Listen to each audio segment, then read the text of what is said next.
noches, bienvenidos al 7x7, yo soy Jaime Bailey y esta noche voy a tener el gran placer de conversar con el candidato presidencial Hernando de Soto. Hernando es un peruano ilustre, es un brillante intelectual, es un escritor de ensayos que ha vendido millones de libros traducidos a decenas de idiomas. Además, ha sido amigo, asesor y confidente de presidentes, monarcas, jefes de Estado y amigo también de los principales emprendedores, magnates del mundo.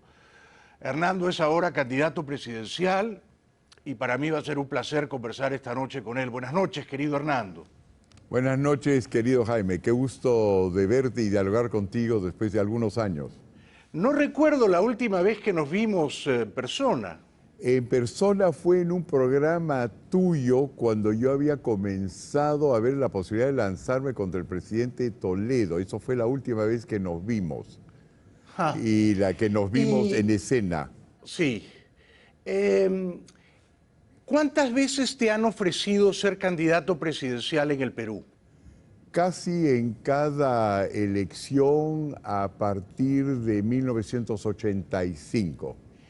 ¿Y cuál fue la ocasión en la que estuviste más tentado de aceptar? Justo después de la caída de Fujimori, cuando él renuncia, yo comienzo a sondear esa posibilidad y me acuerdo que estaba en 0 o 0.08 en las encuestas. Y cuando había decidido, sí, pues no prendo, vamos a ver si no me retiro el día siguiente. De repente salió una encuesta del comercio y estaba ya en 8%. Y hubo un tecnicismo del Jurado Nacional de Elecciones, creo que era, que dijo sí, pero no ha conseguido la cantidad de firmas necesarias, a pesar que según nuestras cuentas estaban ahí. Hubo una enfermedad en la familia y eso me decidió para retirarme. Y en las elecciones del 90, cuando tú y yo apoyamos generosamente a Vargas Llosa, ¿alguien te ofreció también ser candidato? ¿Lo consideraste? Bueno, tú apoyabas a Mario. Yo en ese momento le había hecho el 56% del plan de gobierno a Alberto Fujimori. Yo me había separado de Mario ya alrededor de 1900... finales del 87, 88. En otras palabras... Correcto, porque te voy a contar una anécdota que no he contado nunca en público. El año 87, cuando Alan García quiso estatizar los bancos y Vargas Llosa se metió en política, me llamó a su casa en Barranco, yo fui y me pidió que hablara unos minutos antes de su esperado discurso en la Plaza San Martín. Entonces, bueno, yo acepté. Me emocioné mucho, preparé mi discurso, pero en la víspera del meeting, Vargas Llosa volvió a llamarme a su casa, me condujo a su habitación y me dijo, mira, prefiero que no hables. Le dije, ¿por qué? Me dijo, he hablado con Hernando, o sea, contigo, y Hernando me ha dicho que hay gente amiga de la Universidad Católica donde tú estudias o estudiabas, y Hernando me aconseja que mejor no hables. ¿Tú recuerdas esa anécdota? ¡Mentira! ¡Mentira! En ese momento... ¿Seguro? Oh, absolutamente. Vamos a ver, porque no me esperaba esta pregunta. Fresquita, sale de la refrigeradora, de la memoria. A ver, me acuerdo que hay un momento en el cual Mario efectivamente lanza una defensa de los banqueros, que la verdad es que era valiente e interesante. Defender a banqueros en tiempos donde el socialismo de Alan García en ese momento era fuerte, y resulta que sale un enorme contingente de la población peruana respaldando la posición de Mario. Y entonces cuando eso ocurre, la idea era cómo es que se sigue lanzando eso. Entonces se crea el Movimiento Libertad, y utilizando el nombre del Instituto Libertad y Democracia, ¿no es cierto? Y Mario dice, mira, yo voy a hablar, vamos a hacer esto en la Plaza San Martín, todos nos organizamos, no había partido, entonces hubo que buscar fuerzas de seguridad en los clubes de karate del Callao, hubo carpinteros de Acción Popular, lo recuerdo. Toda esa cosa, pero a mí me dejó, Mario me dejó como novia en el altar. pasar, me dejó Mario. Parece que no eres el único, Jaime, pero te voy a seguir contando la historia. Entonces, en ese momento, él me dice a mí, yo voy a decir en la Plaza San Martín, que lo dijo, lo que a mí me inspira es este libro. Esto es lo que nosotros vamos a hacer y en el otro sendero. Y Sí. había dos posiciones. Una, la de Mario, que es que nadie más debía hablar, que no era él, sino él. Y la segunda posibilidad era que habláramos Miguel Cruchaga y yo. Y en ese momento Miguel Cruchaga dice caballerosamente, es un belaunde, dijo, oye, yo creo que debería hablar Hernando. Y Mario se encoge los hombros y dijo, bueno, ya que se dice así, y yo correspondí, y por supuesto tiene que ir Cruchaga. Pero nunca escuchamos hablar que tú eras un backroom boy, que estabas ahí en las salas esperando a entrar.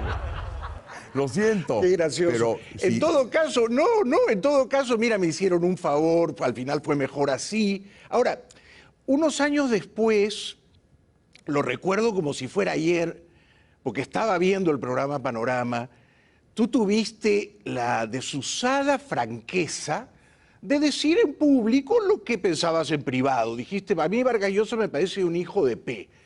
Muchos años después yo lo llamé un cabrón de mala entraña, que era una manera, digamos, un poco más elegante de decir lo mismo.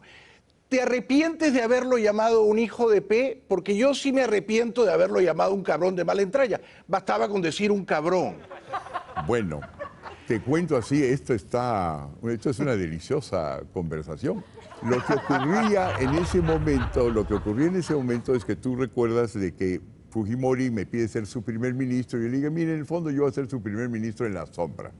Lo que hay que hacer es derrotar a Sendero, hay que acabar con la inflación y hay que reinsertarnos en el sistema financiero internacional, que tú te recordarás que lo armo con Javier Pérez de Cuellar y Michel Camdesú y eso comienza a funcionar. Y fue muy difícil porque el Perú era verdaderamente... Le diste unos consejos excelentes. Sí, entonces, pero no solamente consejos, sino el acuerdo del Fondo Monetario Internacional lo redactamos nosotros. Le reunimos candidatos que ya casi no existían porque Mario había reclutado a los mejores macroeconomistas.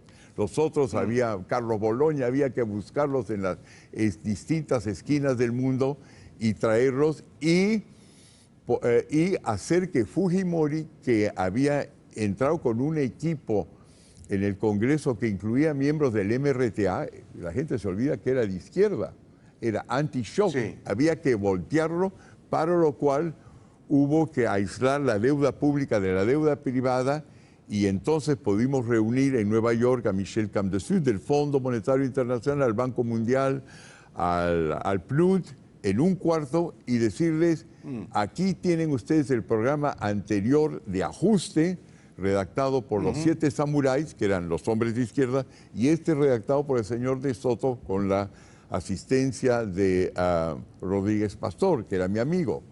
Y entonces ahí Michel Camdesú dice lo que habíamos acordado, y dice, el plan de Soto es música celestial para mis oídos. New York Times, 2 horas después, sale en primera plana de Nueva York, el jefe de Estado peruano da vuelta en U y está de acuerdo con el Fondo Monetario Internacional para el shock.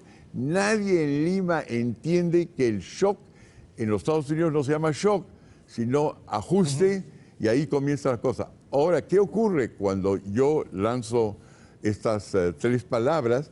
Es que Vargas Llosa pide un año después, me olvido, 1 año y medio después, hay que cerrarle el caño financiero al Perú. Sí, lo recuerdo. Ya, entonces en ese momento toda la obra que se había hecho para recuperar confianza en el Perú, venía el escritor peruano despechado desde Madrid pidiendo que se corte. Claro que su influencia era mínima. En Nueva York, en Washington, no la tiene, y en círculos financieros menos. Pero si se volvía una ola en el Perú, podía convertirse en un instrumento político. Es en ese momento que yo digo, ¿cómo puedo yo competir con este hombre que escribe tan bien, que dedica 2 años a escribir una obra en la cual él me insulta a mí y 40 otras personas, y digo, a ver qué podemos hacer, y mando a hacer una encuesta breve, no voy a decir con qué agencia. ¿Qué dice, qué diría usted del señor Vargas Llosa, que ahora ha pedido que se le corte los fondos al Perú, y salieron las 3 palabras? Entonces me fui y dije... no sabía que hiciste una encuesta, pero no te arrepientes entonces. 30%. Era la palabra ¿No crees que fue un exabrupto o una grosería? No. Me acuerdo que fue una decisión dificilísima, porque era mandarle 3 palabras a una persona que no resultó ser un excelente amigo, pero sin el cual yo no hubiese escrito El otro sendero. Yo no hubiese metido. Su mamá, claro, pero su madre estaba en Lima, Dorita estaba viva todavía, seguro que le causaste un disgusto. Parece que no. Un grupo de señoras arequipeñas, no hay que olvidarse que ella en el fondo era mi tía, como Mario es mi primo distante. Correcto. Va a desagraviar. Oh. Y lo que me cuenta es cuando van y dicen, ay, ¿cómo se llamaba? Perdón, la mamá, me olvido. Dorita. Dorita, esto, lo otro. No, pero no hay que ser tan claro. Habló muy mal de su papá, se me hicieron esas 3 palabras. Ahora, lo interesante, ya que estamos hablando palabrotas, ¿no? Es la cosa siguiente, que una vez que ha tenido este efecto tremendo en la sociedad peruana, es decir, que la puntería al ego funcionó, entonces yo ya no quiero ver ningún programa de televisión, porque me da vergüenza de haber tenido que utilizar esa palabra, pero yo no me puedo pasar pues 2 años escribiendo un libro maluco en temas que no conozco para responder. Comprendo. A mí me gustó y me gusta todavía que un político diga en público lo que piensa en privado, aunque sea un poco áspero, pero esa franqueza se agradece. Ok, aquí viene la franqueza entonces, Jaime, que yo decido no salir en público, y me acuerdo que era Mariela Balbi, dice, pero yo necesito algo para mi programa, esto va a ser tema de 3 semanas, y digo, bueno, cuenta con quien quiera, pero no conmigo. Y quien dijo que salía en defensa de mi descripción del personaje en esta situación en la cual el Perú realmente necesitaba de la inversión, salió Marta Hildebrandt. Y le preguntan a Marta Hildebrandt qué le parece eso, ¿no?, de Hijo de P. Entonces dijo, bueno, está perfectamente bien, porque no quiere decir que considere que la mamá es una persona mala o una persona de falta de reputación. Es una manera de decir que es un desgraciado. Otra cosa, dijo Marta Hildebrandt, sería que le diga conche su madre, pero eso no lo ha dicho. Qué gloriosa Marta, qué gloriosa Marta. Gloriosa Marta. Ahora, es gloriosa. Es cierto que tú has vendido más libros que Vargas Llosa. Es decir, por supuesto, Vargas Llosa ha vendido millones de libros, pero entiendo que tú has vendido más. Con un solo libro vendió más, que es El Misterio de Capital, ¿no?, que ha sido traducido en unos 30 idiomas. ¿Cuántos libros habrá vendido ese título tuyo? Yo he escrito en total 5 libros, y soy autor con un filósofo americano que se llama John Searle, en dos otros libros, y El Misterio de Capital, según mi agente, es aproximadamente 5 millones de libros, sería el libro peruano, hoy uno de los libros en economía más vendidos en el mundo. Felicitaciones. No, ahí está. Pero me acuerdo. Yo lo recuerdo, yo viajaba por las principales capitales de América, y a librería a la que iba, buscando mi libro que no encontraba, estaba El Misterio del Capital. Se vendió muchísimo ese libro, lo recuerdo. Yo te voy a decir inclusive lo que escribiste. Dijiste, es difícil entrar en una librería argentina y no ver, y ver que predomina el libro del encantador Hernando. ¡Ah, caramba, qué memorioso eres! Efectivamente, la librería que Jaime Cúpide de Billy diga Recoleta, que yo cual. soy encantador, paso, macho. Es importante. Ahora, Hernando, ya que estamos haciendo este ejercicio delicioso de la memoria, ¿has leído con deleite algún libro de Vargas Llosa? Porque yo a todos los candidatos les pregunto y no leen. Ahora, ¿hay algún libro de Vargas Llosa que tú digas, este libro me gustó, me encantó, tuvo un efecto capital en mi vida? Pues no sé si tuvo un efecto capital en mi vida, porque yo no soy de leer novelas. Sencillamente nunca me ha gustado Claro. particularmente. No es una cosa en la cual yo siempre me ha entusiasmado mucho la realidad antes que la interpretación de la realidad, y yo hago mi propia interpretación. Pero sí, uno era la tía Julia y el escribidor, creo que ese era el título, que me encantó. Y la otra Sí. era, ¿cómo se llama? Pantaleón y las visitadoras. Y creo que Muy por ahí hay divertida un novela. tercero, y lo hice porque vino mi amistad con Mario, a pesar de ser parientes, no lo conocía, y la verdad es que los leí y me encantaron, me divertí mucho. Y Sí, dicho de yo paso, tuve la suerte de conocer a la tía Julia, Julia Urquidi. ¿La conociste a ella? no, Seguro que sí, ¿no? no la conocí. Yo conocí a Mario felizmente casado con Patricia, ¿no? Ahora, por supuesto, si no lees novelas, no has leído ningún libro mío, ¿no es cierto? No, he leído Claro. partes de tus libros porque me dio la curiosidad. No te olvides que tú me inspiraste con los errores de la política exterior norteamericana en el Perú cuando yo recién regresaba al Perú, entonces había eso. Tenías reputación de Gracias. escribir muy bien. Te leo, eso sí, cada vez que escribes en los periódicos. Bueno, muchas gracias. Y evidentemente pues te envidio enormemente. Pero eso de las novelas viene, me estoy acordando, porque hay también una escuela de la cual yo era no era parte, pero digamos, era un pariente distante que le hice a una ministra francesa: señora, me acabo de enterar que usted lee novelas, usted Sí. que supone maneja la cosa política.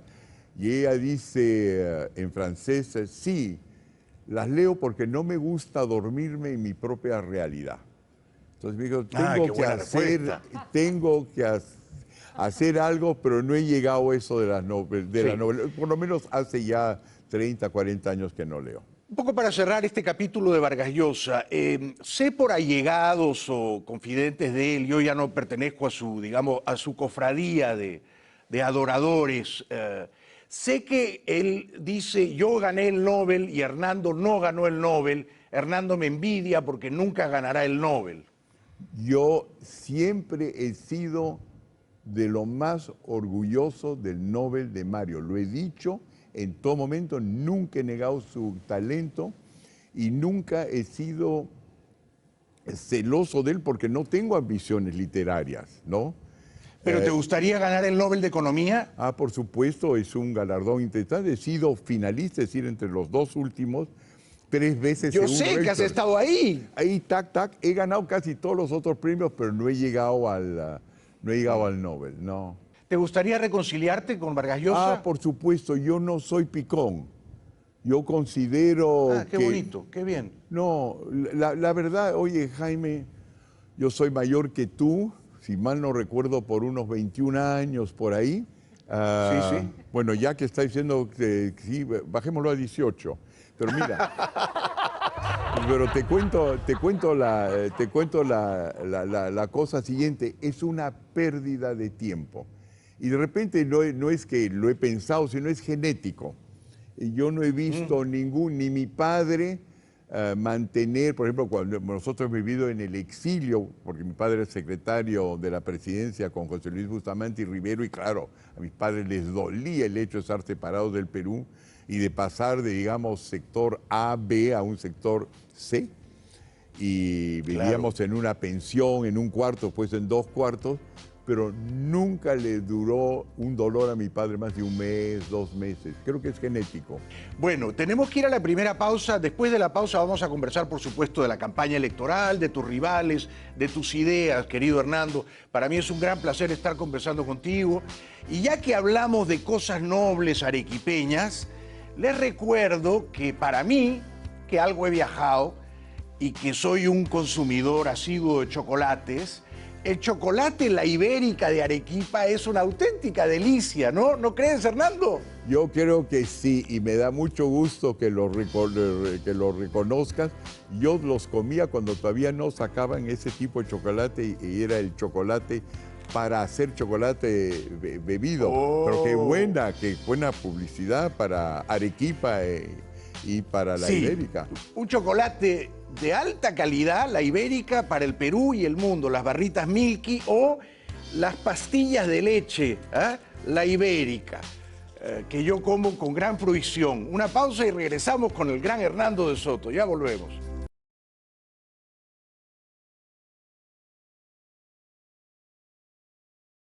Bienvenidos de vuelta a 7x7. Yo no voy a ir a votar el domingo 11 de abril, pero lo he dicho antes y lo reitero esta noche, creo que de todos los candidatos, el más inteligente, el más culto, el mejor preparado es mi invitado de esta noche, Hernando de Soto. Antes de seguir conversando con Hernando, les recuerdo que el grupo Heineken ha llegado al Perú y es una gran noticia. Mis amigos en Lima me dicen que están con sed, que hace calor, que quieren sentir un poco de picardía. Yo les recomiendo Tres Cruces Light, una cerveza exquisita, Tres Cruces Light. ¿Dónde la encuentran? Bueno, la pueden encontrar en las tiendas Tambo, en Plaza Vea, en las tiendas Oxxo, Listo y Repsol y en todas las aplicaciones de delivery. Prueben Tres Cruces Light del grupo Heineken, una delicia. Querido Hernando, la semana pasada entrevisté a Rafael López Aliaga, el candidato de la derecha religiosa. Yo he dicho que tú eres el candidato de la derecha liberal o de la derecha ilustrada. López Aliaga me dijo que él hizo su primer $1.000.000 cuando tenía 29 años. ¿Qué edad tenías tú cuando hiciste tu primer millón? Yo he debido tener aproximadamente 35 años, pero yo nunca he hecho empresa. Yo he sido gerente general o director gerente de grandes empresas, pero que no eran mías. Mientras que el caso de Rafael es distinto. Él es un hombre que salió a hacer fortuna, es un negociante, ¿no? Es un businessman, como se diría en inglés. ¿Cuál ha sido el negocio más provechoso que has hecho en tu vida? ¿Quizá tus libros? Los libros es uno, patentes. Yo he sacado unas patentes con relación a un sistema registrales blockchain, sobre los cuales se basa Bitcoin, y creo que soy el único peruano que ha vendido en el exterior en forma importante patentes. Y eso que con la justa sumo y resto, ¿ah? Pero he comprendido la lógica que hay detrás de todo eso. Pero la única vez que he hecho un negocio, Jaime, ha sido cuando compré un departamento que después no me gustó, lo vendí a los 2 meses y me salió redondo. Es el único negocio que yo he hecho en mi vida. Fuera del Perú, fuera de Lima, donde tienes una casa preciosa, ¿en qué otras ciudades del mundo tienes casas, querido Hernando? Ninguna otra, solamente Perú, Lima. Osa Mayor 157. Has dicho que te han ofrecido pasaportes de otros países. ¿De qué países te han ofrecido nacionalidades? Bueno, no me las han ofrecido, sino han indicado que se vería muy bien desde su punto de vista y me ayudarían. Suiza y Estados Unidos. ¿Y por qué dijiste que no? Yo, por ejemplo, tomé la nacionalidad de Estados Unidos apenas pude. En mi caso era distinto. La nacionalidad no era solamente un pasaporte, ¿no? Que es passeport, pasar puertas en francés, ¿no? Era lo que nos quitó el gobierno de Odría. Porque para poder, una vez que uno estaba afuera en el exilio, no es que el gobierno de Odría te quitaba nacionalidad, sino te exigía para regresar al Perú una visa de ingreso al Perú y te dificultaba el pasaporte. Entonces mis padres tenían que ir a buscar un cónsul arequipeño en distintos lugares de Europa para que nos dieran pasaporte. Y luego, cómo conseguir la visa era lo mismo. Había que conseguir a un suizo que era cónsul honorario y que la sellaba para que pudiéramos regresar al Perú. Entonces el pasaporte para mí era un símbolo de la cosa que yo nunca había gozado en la extranjera, que era ser ciudadano de mi país, ¿no es cierto? Aparte de eso, la propaganda arequipeña todos los días a la hora de almuerzo, cuando mi madre abría las cartas. Y te cuento una anécdota. Hay un momento dado, un ministro de Relaciones Exteriores, que no voy a mencionar su nombre, que viene para una conferencia internacional de trabajo a Ginebra, donde vivimos nosotros, ya estábamos mejor económicamente, y me acuerdo que había un cóctel, y yo tendría pues que 10, 12 años, y veo que mi madre lo recibe al ministro, que es amigo suyo, y el ministro dice, Rosita, y le entrega su pasaporte con las fotos caramba. de mi hermano Álvaro y yo, porque estábamos incluidos en el pasaporte, eso facilitaba. Sí. Y ella le dice, ay gato, mil gracias por esto. Y el gato dice, sí, ábrelo. Entonces mi madre abre y dice, gato, eres un amor. ¿Por qué, Jaime? Porque le había rebajado la edad. Entonces yo dije, ¿qué es este país del cual yo pertenezco y donde un gesto caballeroso es falsificar un documento? Desde entonces... Bueno, es una anécdota maravillosa que describe muy bien qué es ser peruano. Pero a lo que voy es que la idea, entonces, el pasaporte... Mira, mi hermano, que ha sido subsecretario general de Naciones Unidas durante el tiempo de Pérez de Cuellar, Butros Ghali... Lo conozco, Álvaro, claro. Álvaro, claro. Kofi Annan y todo eso, también un solo pasaporte. Sí, no se nos cruza por la mente, a pesar de que hay que hacer cola, 1000 sellos... Muy bien. Y ser peruano felicito. en momentos donde hay guerra contra el narcotráfico, tú sabes, es un espanto. ¿Cómo es tratado Mi uno en el respeto por servidor? eso. Tú sabes que George Forsyth dijo que habla 4 idiomas, pero cuando yo le pedí que hablara en italiano, la verdad que, bueno, se empantanó un poquito. ¿Cuántos idiomas hablas tú? Yo 3, aunque hay gente que dice inglés, francés y español a medias. Y fuera de Lima, ¿en qué ciudad del mundo has sido más feliz? Fuera de Lima, ¿en qué otra ciudad te sientes como en casa? ¿Quizá Ginebra? No, hasta hace poco Arequipa. Cuando íbamos de vacaciones a Arequipa, es cierto, llegamos a Arequipa. Ah, mira. Pero no, es que mi madre pues nos llenaba de toda esta propaganda arequipeña. Los de Soto llegaron, Ambrosio de Soto llegó a Moquegua hace 420 años, poco tiempo después se fue a Arequipa. Hace 3 generaciones se quitaron el D porque se hundieron en la pobreza, según lo que yo sé. Otros dicen que fue época republicana, por eso los de Belaúnde se convirtieron también en Belaúnde.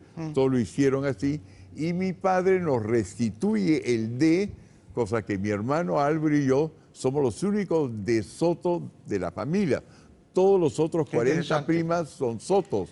Y, cosa que es interesante, lo que me acabo de enterar por una prima mía, es que para burlarse un poquito de nosotros, porque ninguno, su papá les dio el D, decían, hay nuestros primos de Soto europeos y nosotros los Soto nomás.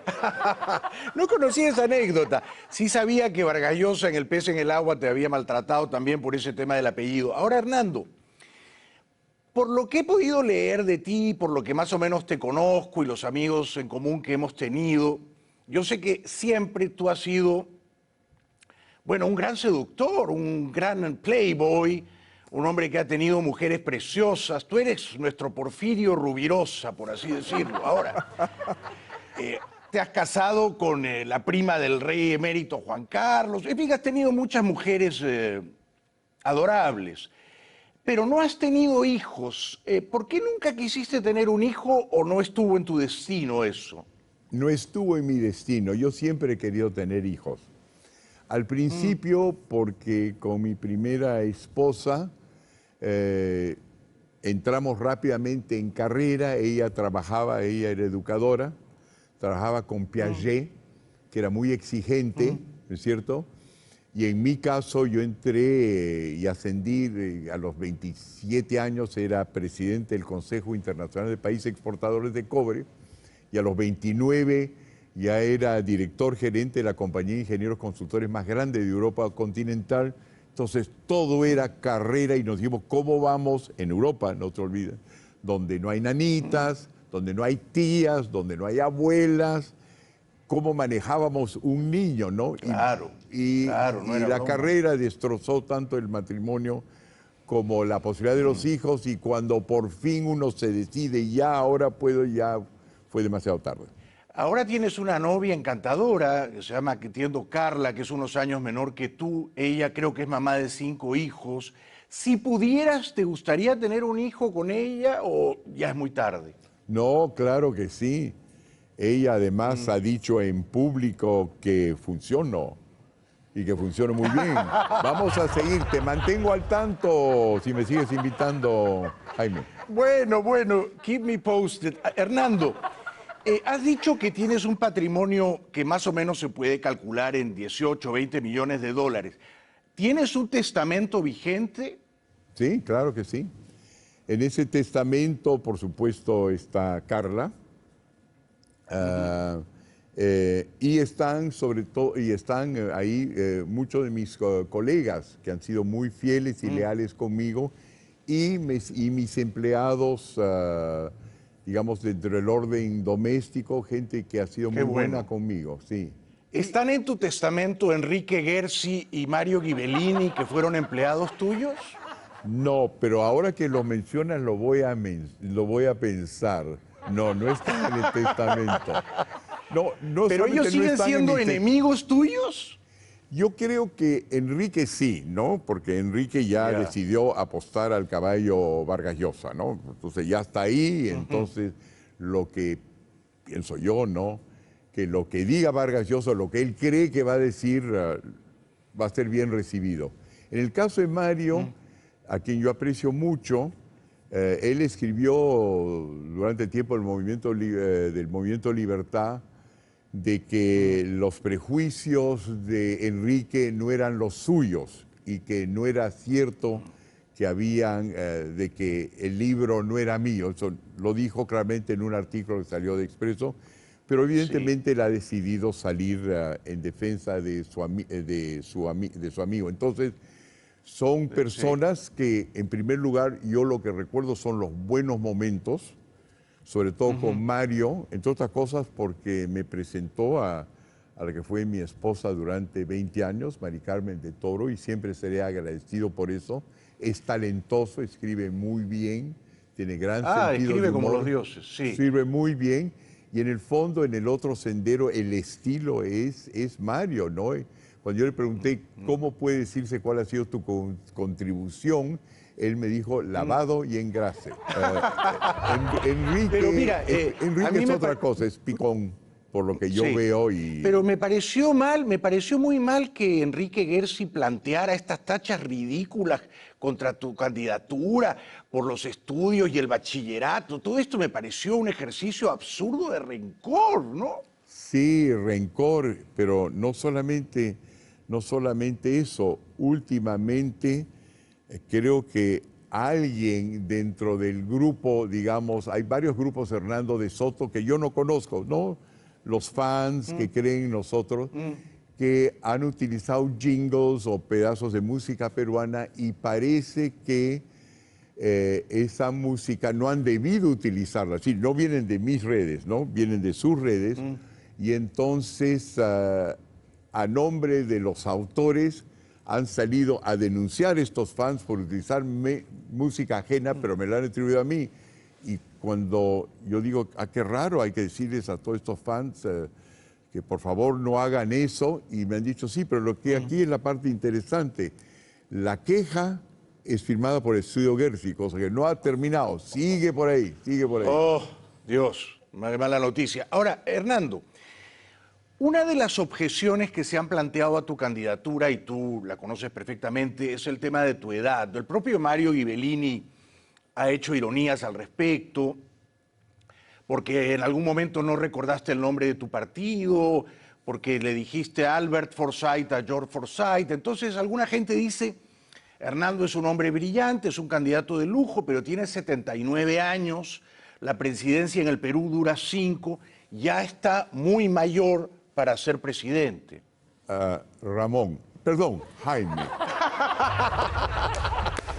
A veces, Muy bien. Brillante. a veces me ocurren esas cosas, los días son largos y evidentemente tú te das cuenta que mi memoria no está tan mala, pero a veces ocurre el estar Pero menos mal que me llamaste Ramón y no Mario. Podría serlo, sí, no. Tengo muy buenos amigos, Ramón, cosa que evidentemente mi subconsciente está a tu lado. Ahora, 79 años significa, claro, experiencia, pero por otro lado también significa desgaste, no hay lugar a dudas. Sí. Uno sube un poquito más de peso de lo que debería, hay menos pelo, claro que sí, pero es la edad de Joe Biden, a quien conozco, 7'9". Soy 2 años menor que Nancy Pelosi, a quien también conozco. Del vocero principal de los demócratas en el Congreso, soy 9 años menor. Soy 5 años menor que el Papa, solamente 3 o 4 años mayor que Trump. Es decir, Jaime, estoy en mi punto. Dicho sea de paso, me da mucha curiosidad esto. ¿Has conocido a Trump?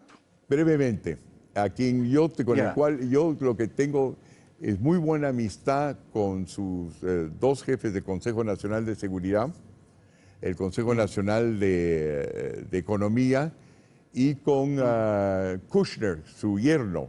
Con su yerno inclusive teníamos un proyecto en común para Palestina e Israel, que por supuesto se descalabró una vez que Trump, bueno, con el coronavirus lo postergó y luego la derrota de Trump lo terminó de enterrar.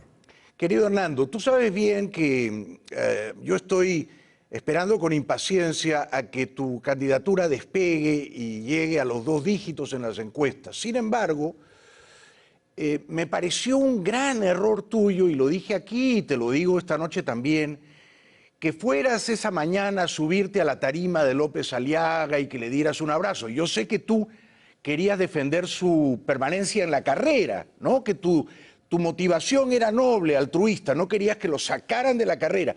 Pero esa foto tuya en la tarima con López Aliaga, ¿no crees que fue un error? Mira, tengo 2 versiones. Efectivamente, hay unas que, por supuesto, cuando Rafael me llama, justo después de que me subiera a la tarima, me dice: mira, Hernando, la verdad es que le has movido el piso a la Jurado Nacional de Elecciones, o les has movido el piso, y si ellos cambian de decisión te lo voy a deber a ti. Y si eso ocurre, yo voy a salir a decir que eres el mejor candidato, claro que después que yo, lo voy a decir. No lo dijo. Entonces, más bien lo que hizo, comenzó a funcionar es su maquinaria, muy bien aceitada, muy bien financiada, que más bien la volteó por el lado de Hernando de Soto se quiere subir a mi coche, que no era mi intención, porque yo salía a defenderlo no solamente a él, sino a George Forsyth. Entonces puede haber sido efectivamente un error, puede haber sido, pero mi intención en ese momento era: mira, a mí me han tachado, me pareció injusto, nadie salió en mi defensa, además que las tachas venían el día en la noche de Navidad, la noche de Año Nuevo, ¿sí? Los momentos que yo tenía que buscar pergaminos en Europa, que también estaba sufriendo el coronavirus. Entonces me pareció un gesto simpático, ahí está, típico arequipeño, bustamantista, por ahí salió. Puede haber sido un error. Sí, fue idealista. Yo te hubiera aconsejado, di que debes seguir en carrera, pero no te subas a la tarima, no lo abraces, pero ya está hecho, ¿no? Ahora, si él pasa la segunda vuelta, ¿tú lo apoyarías? Mira, en primer lugar, habría que ver qué pasa en la segunda vuelta. ¿Quiénes están en la segunda vuelta? Pero sí, faltan 3 semanas, pero 3 semanas en el Perú es mucho tiempo, ¿no? Ahora, ¿qué es lo principal que distingue a él de ti? O sea, la gente que pensó aquella mañana, Hernando de Soto y López Aliaga son la misma cosa, van en el mismo tranvía. ¿Qué te diferencia a ti de López Aliaga, Hernando? Bueno, varias cosas. En primer lugar, cuando yo prometo decir que voy a agradecer al otro, lo hago. No hago promesas en falso, sí. Número 1, ¿ya? Número 2, él no representa el capitalismo del siglo XXI, sino más bien, a mi juicio, con la amistad que le tengo, porque hemos tenido un trato civilizado en el curso de los últimos años. No es que nos veíamos frecuentemente, pero digamos, una vez cada 6 meses, una cosa así. Tenemos algunos intereses similares. Él es un típico hombre de empresa pre-revolución industrial, ¿no? Es decir, yo diría que es un empresario mercantilista, ¿no? eso es el nombre. Son aquellas personas que hacen su fortuna, como lo permite la ley peruana, nadie está diciendo que es ilegal, pero en base a concesiones del Estado y pelearla con otros, ¿no? Entonces, por eso es que tiene 170 juicios, porque lo que hace es meter los estudios de abogado, los Gersis y los otros, hasta que el otro pueblo lo aplana. Y de ahí gana una concesión acá. Es lo que los americanos llaman la economía compradora. Entonces, él ha sabido utilizar un sistema del tercer mundo, y es perfectamente legal, y son muchos los que lo han hecho, pero si tú quieres, si se trata de gobernar el país, tú no tienes solamente que saber cómo hacer una fortuna. Tu compromiso es con el pueblo peruano para que ellos todos puedan hacer fortuna. Eso es una cosa que él no sabe hacer y que yo sí sé hacer. Esa es una diferencia fundamental.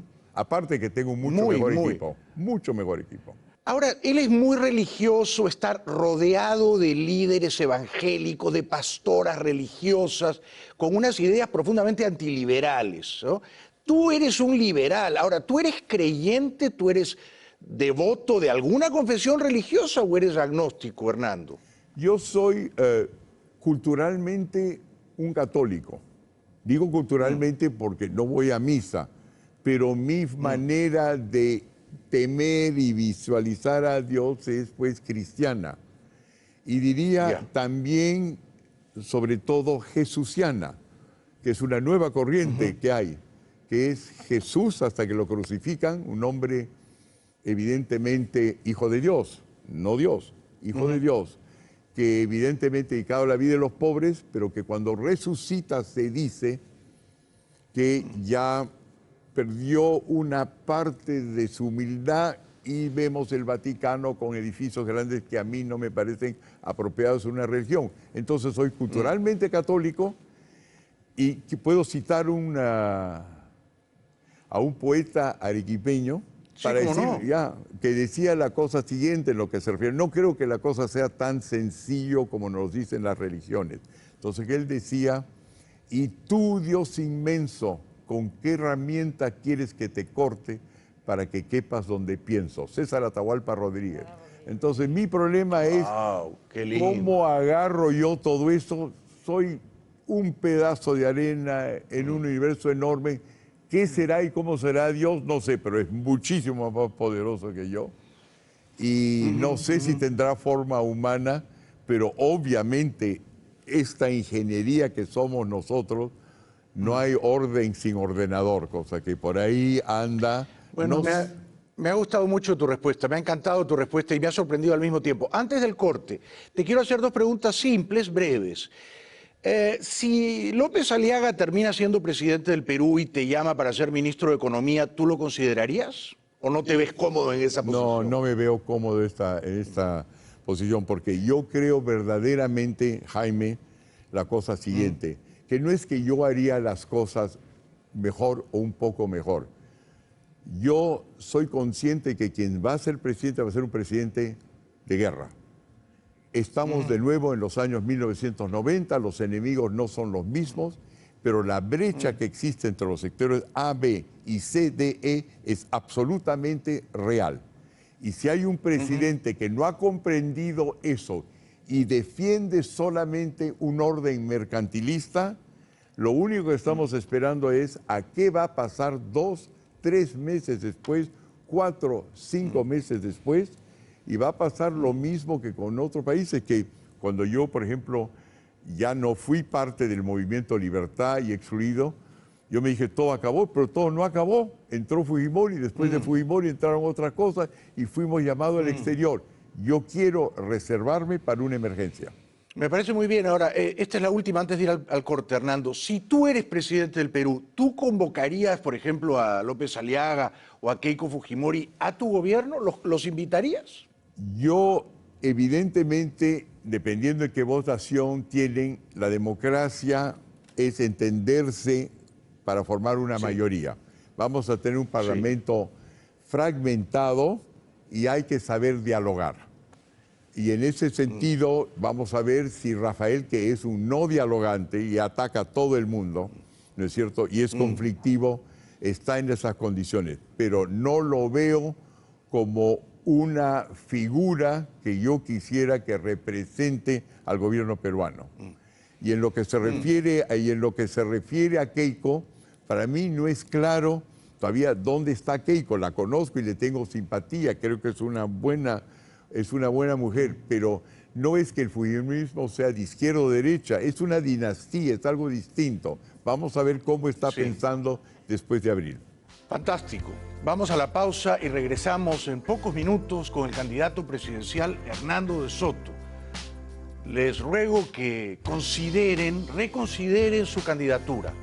Es un hombre de ideas, es un hombre de mundo y es un hombre que ha abrazado la cultura de la libertad hace décadas. Ya regresamos.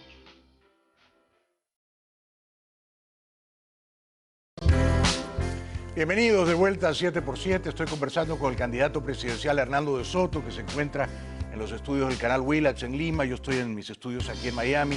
Antes de seguir conversando con Hernando de Soto, les recuerdo que el próximo sábado 27 y domingo 28 de marzo se va a dictar por internet un seminario llamado Creando Riqueza, que enseña a la gente los consejos básicos, las herramientas básicas para invertir en la Bolsa de Valores de Nueva York. Seminario Creando Riqueza, 27 y 28 de marzo, se dicta por internet, lo dicta un conocido conferencista, financista, Alejandro Cardona, de origen colombiano. Están a tiempo de inscribirse y de aprender cómo invertir en la bolsa. Hernando, tú por cierto tienes acciones en la bolsa de Wall Street o en otras bolsas europeas. No, yo he depositado, supongo que sí, yo la verdad es que no me meto en eso. No soy un especulador, es decir, no sigo la performance, el desempeño de distintas compañías para hacer apuestas. Siempre he sido mal jugador de póker, por ejemplo, no sé realmente leer la mano y los ojos de los otros. Entonces, todas las cosas que yo tengo que son líquidas están en manos de inversionistas que seguramente han comprado acciones, pero en los cuales yo tengo profunda confianza. Hasta ahora me ha ido muy bien. Pero tienes, supongo, cuentas en bancos de inversiones fuera del Perú. No, yo tengo sobre todo mi dinero acá. No, tienes razón. Sí, tengo algunas cosas fuera que están declaradas y pago todos mis impuestos en el Perú. Por supuesto, por supuesto. ¿Has conocido a Bill Gates? ¿Has conocido a Jeff Bezos? He conocido a los dos, sí. En el primer caso me lo presentó Bill Clinton y he estado en 2 o 3 conferencias con él. Se entusiasmó y la idea de Clinton era que entonces nos financia a nosotros el Instituto de Libertad y Democracia. Pero lo que ocurre, como en muchos casos, las fundaciones que tiene Gates son manejadas por la izquierda. Entonces hasta ahora no he recibido un centavo, pero... ¡Qué ironía! Ahora, pero si tú entras a un restaurante y está Bill Gates, él te reconoce. Ah, eso no sé, pero yo sí lo reconozco a él. ¿Cómo será? ¿Cómo será? Yo supongo que sí, porque él ha hablado de mí, Sí. por un lado. Sí. Pero no sé cómo será su memoria visual, pero si se le dice que es Hernando de Soto, claro, y me ha dicho que me ha leído, y su papá también me ha leído. Aquí he conocido también a su papá. Es verdad que yo creo que de los peruanos que conozco, de todos los peruanos vivos, el que más ha entrado a la Casa Blanca eres tú. ¿Con qué presidente de Estados Unidos tuviste una amistad más cercana? ¿Probablemente Clinton? Definitivamente con Bill Clinton. Sí, sí. Y le tengo mucho respeto y lo quiero. Es un hombre muy bueno, a juicio mío, es muy bueno, es excelente amigo, con intenciones súper nobles y una capacidad de hacer política extraordinaria, ¿no? Además, una vocación de paz. Es decir, era aquel que no quería que los americanos se metan en Irak, le bastó hacer supervisión por aire, siempre ha tratado de hacer la paz y muy amigo de América Latina. Y cuando llegó a la presidencia de los Estados Unidos, este hombre que habla un solo idioma, le dijo a su hija Chelsea, te cuento rápidamente la anécdota, le dijo, oye, tenemos que entender a nuestros vecinos del sur. Entonces la primera cosa que hizo es le pagó el pasaje a Gabriel García Márquez y a un autor tras Te iba a otro. preguntar, exacto, sí. Y a los escritores para tratar de saber quién es, cómo piensan, mira la manera como manejan los problemas de manera distinta. Un hombre que era... Sí, qué brillante, sí, formidable, Clinton. Y cuando yo he formidable. preguntado a alguien un socio mío, que es un ex senador americano, ¿cuál es la diferencia entre Trump, que es un tipo evidentemente ágil, hábil, y Clinton? Para yo tener una idea, ¿no? Ya que no lo conozco, pues a Clinton lo conozco bien, él dijo, Clinton es curioso y Trump no es curioso. Muy buena respuesta. Es que Trump no lee. Trump no lee el libro, solo ve Fox News para ver si sale él, ¿no? Sí. Ahora, Clinton te introdujo a García Márquez. ¿Conociste a García Márquez? No. No, quien Clinton me ha presentado a varios jefes de Estado, ¿no? Me presentó a Álvaro Uribe, por ejemplo, del cual yo soy muy amigo ahora. Me presentó a Gaddafi. Yo también. Me presentó a Gaddafi. Gaddafi que después sí, al dictador libio. Gaddafi que después fue a... que su esposa Hillary Clinton después financió los aviones con los cuales fue bombardeado y eventualmente muerto. Las cosas de la vida, ¿no? Entonces, las cosas de la vida. Y la otra Antes de seguir con la política peruana, sí, sigue, por favor. No, y la otra cosa es varios actores de cine, es una de las ventajas. Cuando me invita a viajar con él, Kevin Spacey, todos los cómicos, él sabe que, las personas que manejan el sentido de humor manejan la llegada a los sectores populares. Entonces conoció muchos artistas con él. Claro, y hay la frase, seguramente injusta, seguramente cruel, de que la política es el show business para los feos sin talento, ¿no? Podría ser, Jaime. No se aplica en tu caso. Vamos a tener que... Voy a pensarlo esta noche y te aviso después. No, sin alusiones personales. No, por supuesto. Aunque Clinton es buen mozón, según entiendo, ¿no es cierto? Y es talentoso. Sí, 100%, 100%. Hernando, volviendo a la campaña presidencial, faltan 3 semanas, los peruanos deciden su voto en las últimas 2 semanas. ¿Has conocido a Johnny Lescano? ¿Cómo ves su candidatura? ¿Te preocupan sus ideas estatistas? Claro que me preocupan. Me preocupan porque evidentemente sobreestima al Estado, ¿no? Es lo que él conoce y quiere decir que no sabe en qué se está metiendo. Es como, el Estado peruano es un Estado, yo dije la palabra y después ya todo el mundo lo utiliza, ¿no? Además clásica en ciencias políticas, es un Estado fallido, es una carcocha. En este caso, y hay que reformarla. Entonces, prometer que uno con este Estado que no puede firmar ni un cheque para comprar vacunas, que no puede hacer lo mínimo requerido para que este país funcione, sobre todo ahora, que ha sido derrotado por el coronavirus, mientras que otros países lo están venciendo. Decir que con ese Estado él va a entrometerse en las minas, en las grandes compañías petroleras, etcétera, augura pues un desastre desde el comienzo. Mientras que aquellos, como yo creo que es en mi caso, que saben el potencial del sector privado, tanto formal como el que se llama informal, que no es tan informal como se cree, ¿no es cierto? No hay otro recurso que movilizarlo. Acabo de estar en el norte del país, en una comunidad que se llama Yacuabamba, donde tienen su propio hospital, donde tienen su propia planta de oxígeno, donde tienen estadios, donde tú ves, no ves Miami, pero estás muy cercano a eso, y están listos para comprar vacunas, saben cómo importarlas y saben, en otras palabras, mucho mejor que el Estado. Todo ese mundo, pero claro, a pesar que se lo ha paseado el señor Lescano, me parece que significa que no ha entendido lo básico, que es con qué herramientas va a poder gobernar si lo único que quiere es el Estado y es un Estado que no funciona. Sí. Bueno, es que tú lo entendiste hace 40 años. Tú entendiste que el informal no era una amenaza, era un capitalista. Y tú entendiste que el Estado había que rebajarlo, ponerlo a dieta, ¿verdad? Despojarlo de la grasa, del tejido adiposo, simplificar los trámites, Todo eso lo entendiste tú. Luego el tema de los títulos de propiedad, tú lo viste décadas antes que los demás, ¿no? Ahora, dicho todo eso, y teniendo el Perú millares de refugiados venezolanos que huyen de una dictadura estatista, ¿no? ¿Cómo se explica que el que va primero en las encuestas sea un señor que dice el Perú necesita más Estado? La primera cosa es que está prometiendo orden y está diciendo que hay un Estado que debe protegerte. ¿En qué contexto? En un contexto, Jaime, porque me he paseado todos los sectores populares del Perú, los conozco bastante bien, los he visitado, soy conocido de sus líderes, porque hace tiempo que ellos sí me leen, ¿no? Los líderes definitivamente, y lo que he visto es un enorme y creciente resentimiento de las clases populares contra los blanquiñosos, nosotros.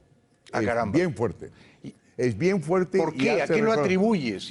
Porque hace mucho tiempo que ellos están cumpliendo con la ley. Te voy a dar un ejemplo, ¿no? Una imagen vale mil palabras. Todas las minas que desde acá se llaman informales, no son informales.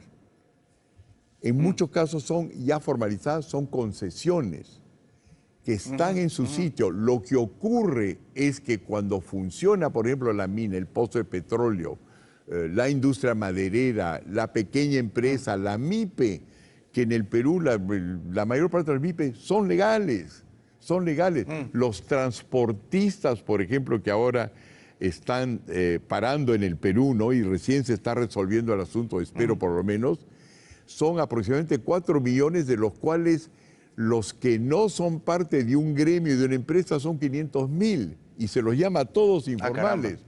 Lo que ocurre es que la cadena de actividades económicas que viene, por ejemplo, en la mina, que después de que tú tienes la mina, extraes el material y entonces tienes que transformarlo, refinarlo, etcétera, ahí entra la informalidad. Pero las propiedades las hemos titulado, las minas las hemos titulado. Entonces lo que ocurre es que toda esta gente que cumple con las leyes ve que los más ricos no solamente los ignoran y los llaman en muchos casos la minería o la empresa irresponsable, o dicen que ellos son la responsable, se sienten profundamente discriminados y le atribuyen a la CONFIEP, a la Sociedad de Industria, justa o injustamente, los males, porque la izquierda se ha encargado de decir, muy típico de Marx, la cosa no es el Estado, son los grupos de poder.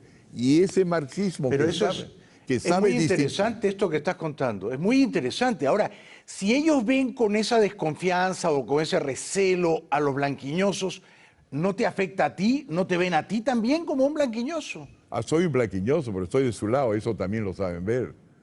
Ellos saben ver eso perfectamente. Eres un blanquiñoso acholado. No soy un blanquiñoso que ha comprendido lo de ellos, los han visitado, y no te olvides que es una cosa importante, ¿no? El otro sendero, desde que fue publicado, y los otros libros que he publicado, han salido en cómics, han salido en películas, han salido en resúmenes, y todos ellos lo tienen, lo han comprendido. Y te voy a decir algo que te va a gustar. Tú eres un blanquiñoso, que eres amigo de Bill Gates y también eres amigo de Chibolín. No hay otro en el Perú. No sé, pero yo, la verdad es que con Chibolín, efectivamente, soy amigo desde hará pues 3 años, pero recientemente. Y te quiero decir una cosa que para mí es interesante. Lo conocí por accidente, no nos vamos a perder en eso. Yo no sabía quién era y alguien me llevó a su casa y yo creía que me estaban llevando a otra casa. Y conozco a este increíble personaje que me dice, yo solamente tengo 5 años de primaria. Entonces, después de escucharle, y me dijo, yo casi no leo. La verdad es que no leo. Yo dije, bueno, pero algunos abrimos los libros y usted lo que hizo es abrir los ojos. Y cuando yo te puedo decir la cosa siguiente, yo no sé si tú lo conoces a él y has conversado con él. ¿Cómo no? Le tengo mucha simpatía, sí, cómo no. tiene probablemente unos coeficientes intelectuales, según mi persona, y te lo digo con sinceridad, más altos del Perú. Lo que pasa ¿Ah, sí? claro, lo que pasa pues es que no tienen las armas de primero en media, segundo en media, tercera en media, Claro, cuarta, claro. posgrado. Y pelea con lo que le está a la mano, lo que él sabe que funciona. Pero detrás de todo eso es un hombre sumamente culto. La gente se olvida de que en muchos casos las personas que más conocen y triunfan en el mundo hoy día no son las que han leído libros, sino las que escuchan blogs. Y Cierto, cierto. y cuando él Ahora, entonces se mete Hernán, en su programa de televisión, sí, él escucha blogs y sintetiza y sí. comprende. No, lo admiro mucho, ¿ah? Hernán, qué interesante, qué interesante. Me gusta mucho que tengas esa conexión con el Perú popular, ¿no? Con el Perú auténtico. Hernando, si tú eres presidente, ¿qué áreas de la economía en las que ahora está metido el Estado torpemente te gustaría privatizar? Por ejemplo, el petróleo, los hidrocarburos, privatizarías Petroperú, no sé, la refinería de Talara. Cuéntanos un poco, ¿qué te gustaría privatizar en el Perú? Yo no comienzo con ese punto de vista, porque yo no creo, Jaime, que el problema sea entre privado y público para comenzar. Yo creo que el problema es entre los que compiten y los que no compiten. Entonces, si tú ves, por ejemplo, Sinopharma, dices, ay, a esta compañía que produce bienes farmacéuticos en China, pero Sinopharm creo que tiene 39 compañías que compiten la una con la otra. Si tú ves una línea aérea europea, Lufthansa por un lado, Air France por otro lado, British Airways, etcétera, son públicas, pero si compiten y le dan a sus empleados y funcionarios las mismas posibilidades que los privados, eso funciona. Cuando tú tienes una empresa privada que se pone en un estado monopólico, se porta tan mal como la pública. Entonces, mi manera de entrar es, ¿dónde están la gente que compite? Esas van a ser los buques de guerra de la economía peruana.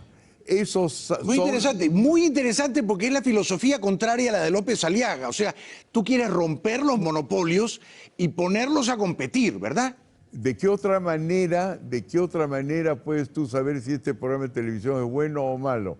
¿Hay algún lugar del mundo donde hay 18 hombres y mujeres en mandiles blancos con guantes de Heaven que saben decidir? No, pues la única manera de saber si va a ganar el Alianza Lima contra el Universitario es que salgan a jugar. Ahí es Que donde salgan ves. a la cancha, sí. Y lo que tiene que hacer el Estado es reglas del juego y un ejército y una policía que hace cumplirlo y un poder judicial. Te voy a pedir dos nombres, Hernando, dos nombres, porque a alguna gente no le ha gustado que, por ejemplo, se diga que si tú eres presidente, Pancho Tudela podría ser tu canciller, o el propio Álvaro, tu hermano. Si tú eres presidente, ¿quién sería tu ministro de Economía y quién tu canciller? Digamos tú, esos dos nombres en tu gabinete ideal. Bueno, cuéntame, por favor. En primer lugar, yo no estoy seguro que tendría un canciller. Yo creo que hay una serie de peruanos, quizás me equivoque, pero cuando tú sabes cómo es la cosa, cuando te vas acercando al monstruo de tener que ponerte solución, la cosa pueden cambiar y depende de quién es asequible.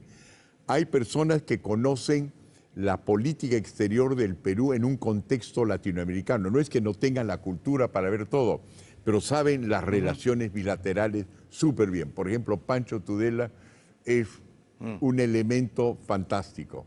Teníamos un problema que todo el mundo decía no se puede resolver, por lo tanto no hay que llamarlo problema, que es con el Ecuador, cerró la frontera, ¿no es cierto? Y entiende y ha vivido en otros países de Latinoamérica, claro, también del exterior, pero eso es claro. Tienes una persona como mi hermano Álvaro, que por ese lado bilateral nunca realmente, hasta recientemente, ha sido embajador en un país bilateral, pero se conoce la cosa multilateral de una manera distinta. Seguro. A diferencia mía, que yo tengo amigos conservadores como demócratas en los Estados Unidos, Álvaro, que es medio caviarón, es mucho más cercano a los demócratas que yo. Entonces, en el momento de tomar decisiones, yo voy a ver cómo se reparten estas cosas. Y por otro lado, ¿quién tiene el conocimiento para reinsertarlos en el mercado todos los productos peruanos, oro, minerales, espárragos, palta, requiere conocer los mercados exteriores.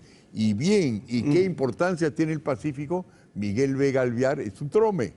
Vamos a ver en el momento dado. Seguro. Si Sería un gran ministro de Economía, Miguel Vega.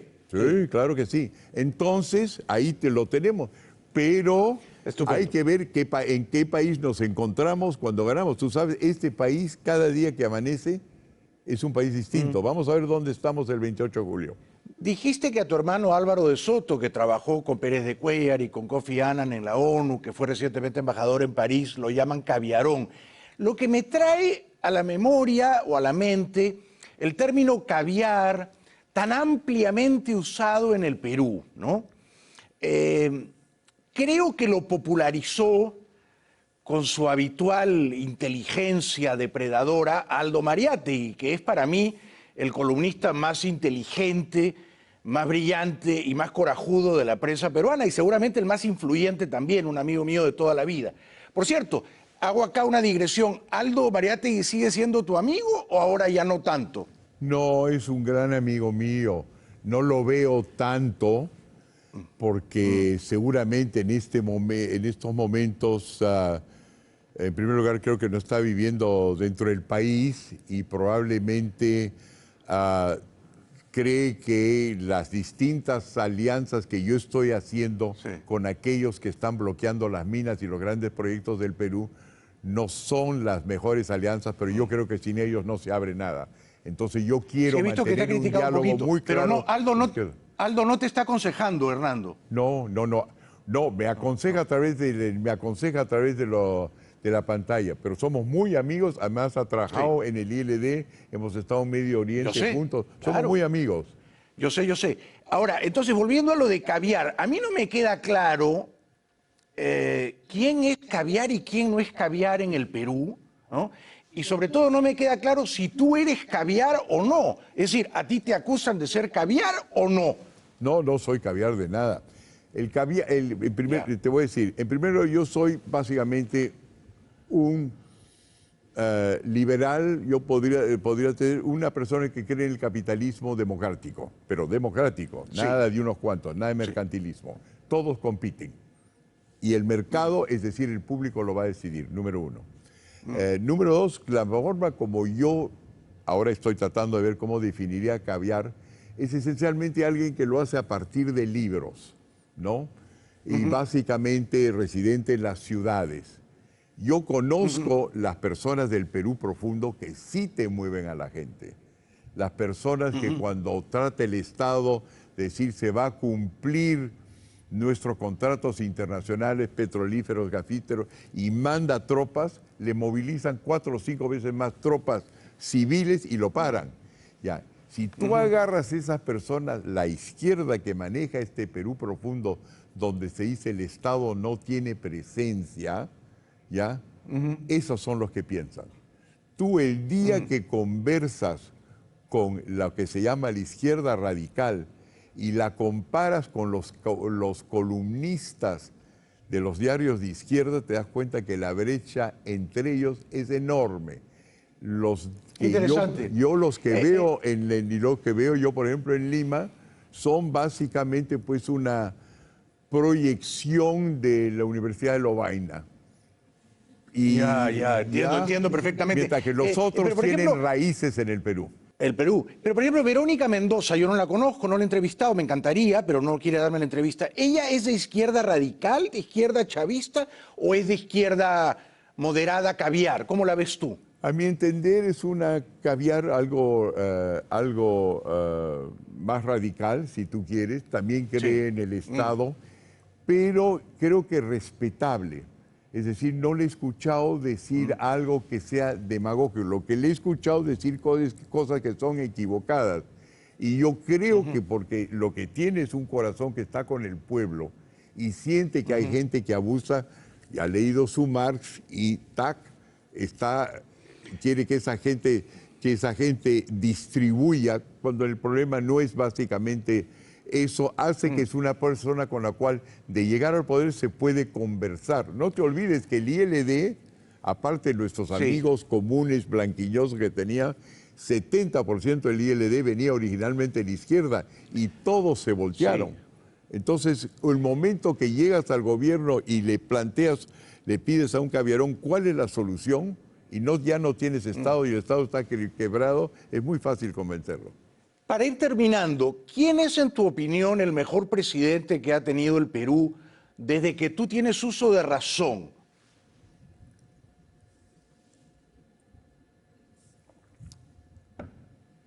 No es una pregunta fácil, ¿no? No es fácil, lo que estoy tratando de hacer es ver cómo te la digo en poco tiempo. Yo diría que Fujimori en los primeros 4 años. Después de eso, perdió la chispa.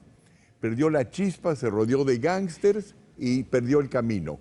Pero el coraje con el cual hizo las cosas, salvo el golpe de Estado que yo condené, fue un hombre sumamente práctico. Pero del momento ¿Reconocerías que en esos primeros 4 años tú eras fujimorista? Yo sé que ahora ya no lo eres, pero en ese momento tal vez sí lo eras. No. Y si cuando tengamos más tiempo, esto debe parecer espantoso. No, yo no era Fujimori. Fujimori era hernandista, es otra cosa. Fujimori entró con gente del MRTA, con la izquierda. Yo, San Juan Bautista, lo bauticé y le pasó al otro lado y le gustó demasiado en un caso del mercantilismo, pero hizo algunas reformas básicas. Después de eso, perdió el camino. Perdió el camino. En lugar de crear un Perú democrático, comenzó a comprar tabloides y se rodeó de gángsters. Una pena. Yo fíjate que voy a discrepar de ti en esa respuesta. Yo creo que de Fujimori para acá, en los últimos 30 años, el mejor fue Alan García, parte 2. Pero bueno, esa es mi opinión. Ahora, ¿quién ha sido el peor para ti de Fujimori para acá? El peor. Tu mayor decepción. Bueno, mira, yo creo que tienen que ver con lo que supongo Víctor Raúl de la Torre llamaría espacios, tiempos históricos. El Alan García de 1985 a 1988 no fue muy bueno, fue bastante malo. No, fue un desastre. Fue un desastre, Sí. pero del 89 al 30 nos contrató a nosotros para diseñar todas las reformas que después hicimos con Fujimori. Con Fujimori, lo recuerdo, Hernando. ¿De acuerdo? Simplificación administrativa, titulación, todo eso no fue improvisado, fue urdido en ese momento. Entonces ya había cambiado, pero ya había perdido el tren. Pero lo que también indicaba es que si bien la había comprendido, no lo implementó, no se atrevió a dar el shock, él ha podido dar el shock. Lo que se le ocurrió es nacionalizar la banca, cosa que ahí imposible que tú lo puedas calificar de un excelente presidente en esa primera etapa. Pero cuando llega la segunda, no te olvides, ya había comenzado el Perú semiliberal, por lo menos para un 30-40% de la población, a funcionar. Entonces García administró bien, mas no hizo revolución. Las revoluciones le hicieron Velasco y después las hizo Fujimori, pero no él. Fujimori, comprendo. Una cosa ¿Y el peor quién fue entonces? pero hay una cosa, ¿no? En inglés hay una palabra entre lo que se llama un presidente en tiempos de guerra y lo que los americanos llaman a sunshine manager. Es uno que gerencia las cosas cuando el mercado funciona, ya alguien cortó cabezas, ya alguien hizo el trabajo sucio. El trabajo sucio lo hizo Fujimori, después. Entonces García, digamos, fue el mejor administrador de un régimen democrático que ya funcionaba, pero no fue un revolucionario. Se acogió a las reformas de Velasco. Le tocó ser el gerente de tiempos soleados, claro. Y fue un excelente ¿Quién fue el gerente. peor?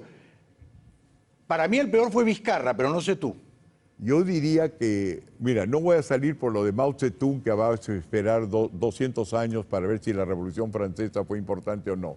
Pero yo temo que de Vizcarra va a terminar siendo lo peor. Un cortoplacista, mentiroso como el solo. A mí me engañó en un momento, yo lo consideré un hombre interesante, pero ahora que se está viendo lo que ha hecho y la partidocracia, no democracia, la partidocracia en la cual él agarra escasas vacunas, ¿no es cierto? Y se las da a un partido político de sus allegados, por otro lado, y las cosas que están saliendo sobre él, y la pedido de una nueva constitución para que perdamos 4 años tratando de establecer nuevas reglas del juego, es una invitación a golpes de Estado y a una revolución sangrienta. Sí. 2 preguntas finales, querido Hernando. ¿Por qué Álvaro Vargas Llosa te dice peluca? Por la falta de pelo, supongo. ¿Será por eso? Yo no tengo peluca. ¿Te molesta que te llame así? Bueno, en primer lugar, nunca sabía que me había llamado así. Tú sabes que con la excepción de tu programa yo veo poco a televisión. Peluca, mira, Mejor para ti.